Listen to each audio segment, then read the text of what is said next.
Hello everyone, good evening.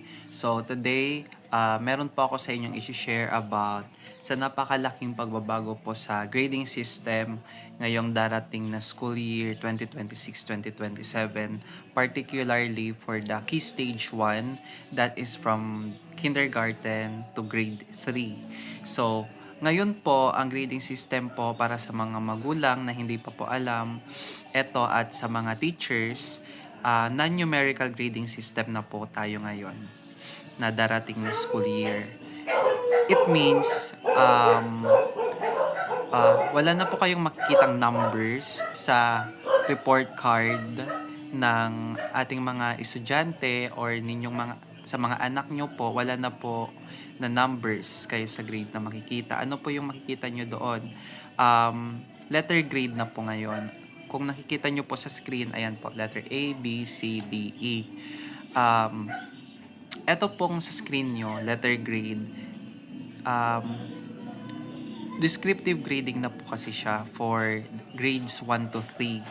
So, kunyari, for example, ang range kasi po, di ko po na-include po dito sa picture. Kunyari, 90 to 100, that is letter grade A. Sunod po doon ay 80 to 89 is for letter B, the benchmarking or napapamalas. And sumunod po is C, connecting 75 to 79 if I'm not mistaken. Developing letter D is 65 to 74 and from 0 to 64 that is emerging.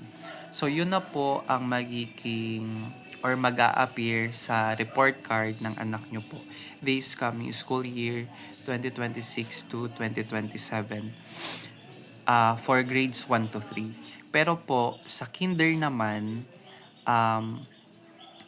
letter C, D, and B lang po yung makikita nila sa report card nila. C is for consistent, that is the descriptor. Letter D is for developing and letter B for the beginning. So, di na po dito nakasali, pero ito pong sinishare ko sa inyo is for the grades 1, 2, 3, the descriptive grading. So, ano po yung opinion nyo dito? Maganda ba to or ayos ba to sa inyo?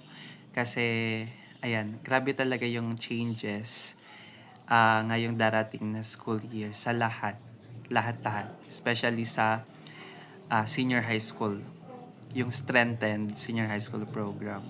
So mag-a-adjust pa yung mga teachers, magkakaroon pa ng trainings, etc. etc. So let's see kung ano po yung mangyayari. Pero for now, ito po yung descriptive grading for the grades 1 to 3. Yun lang po and kaya natin to.